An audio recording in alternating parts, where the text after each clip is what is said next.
Inspector তুই? জীবনের যে কাজটা দামি, যেখানে অন্যায় সেখানেই আমি।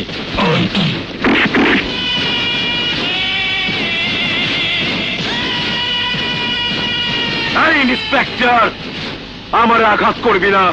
তুই কিন্তু জানোস না আমারে নিয়ে কত বড় আন্দোলন হইতে পারে এই শহরে। কি আন্দোলন হবে? কার আন্দোলন করবে? সব কটা ঘাট ধরে এনে তোর সামনে হাজতে ঢুকাবো। তোর মতো কিছু আগাছা বস্তি থেকে রাজনীতিতে ঢুকেছে বলেই সত্যিকার যারা দেশপ্রেমিক, দেশকে ভালোবেসে যারা রাজনীতি করে, তাদেরকে মানুষ আর বিশ্বাস করে না। নামের সব সাইজ কি? লালু, পান্টু, ছোট মুন্না, কালা বাদল, খাটো সেলিম, পিস্তল বাবু, বিচিত্র সব নামের বাহার। ইন্সপেক্টর, আওয়াজ কম, আওয়াজ কম। আওয়াজ আমি একদম পছন্দ করি না। সকালে যুব পার্টির সভাপতি ওরা আনন্দ মিছিল, রাতে আবার হলে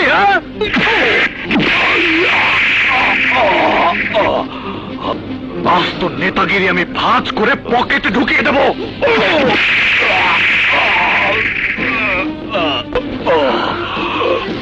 এক এক সময় এক এক সময় আমি কিন্তু সকালে যা, রাতেও তা।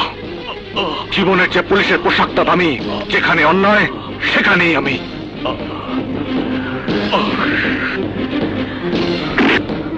এসো। লালু ভাই, আড়াল থেকে খুব কষ্ট পেয়েছি, কিন্তু কিছু করার ছিল না।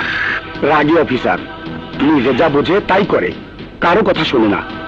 একবার শুধু বাইর হয়ে নেই, ওরে আমি ঠিকই বুঝে দিব কয়দিনে সপ্তাহ, কয়দিনে মাস। তা হঠাৎ করে মাসের হিসাব মনে পড়লো কেন? এই জন্যই বললাম মাসটা কতদিনের, আর 7 তারিখ হতে কতদিন বাকি। কারণ সামনের মাসে 7 তারিখের আগে বেতন হবে না। আমি মনে করলাম কে নাকি। এই দেখো দেখো, তোমার ভাই মেয়ে মানুষ নিয়ে বাসায় এসেছে। মুখে তো খুব বড় বড় কথা। মেয়ে মানুষ নিয়ে কেন আসা হয়েছে আমি বুঝি না, সব বুঝি।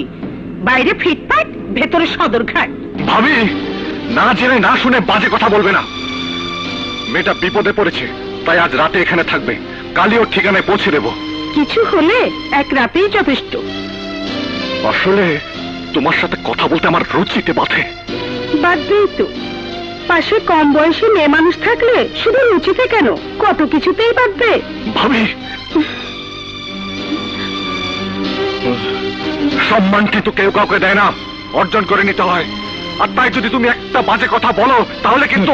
এই দেখো দেখো, তোমার ভাই আমাকে মারতে চাচ্ছে। এই কি করবি, কি করবি তোর ভাবিকে?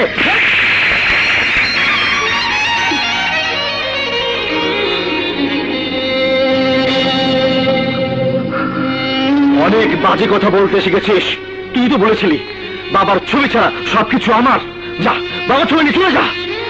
সময় হলে তাই যাব। এসো।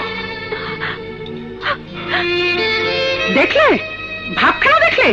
শোনো, তোমার ভাই এ বাড়িতে থাকলে আমি থাকবো না। আমরাই থাকবো, ও থাকবে না। রেস্ট নাও। আমার জন্য আপনাকে ছোট হতে হলো, বাজে কথা শুনতে হলো। তোমার কাছে এটা নতুন ঘটনা হলেও আমার কাছে এটা নতুন কিছুই নয়। তুমি নিজেকে অবস্থার জন্য দায়ী করলেও আমি কিছু মনে করি না। রেস্ট নাও, আমি ফ্রেশ হয়ে আসছি।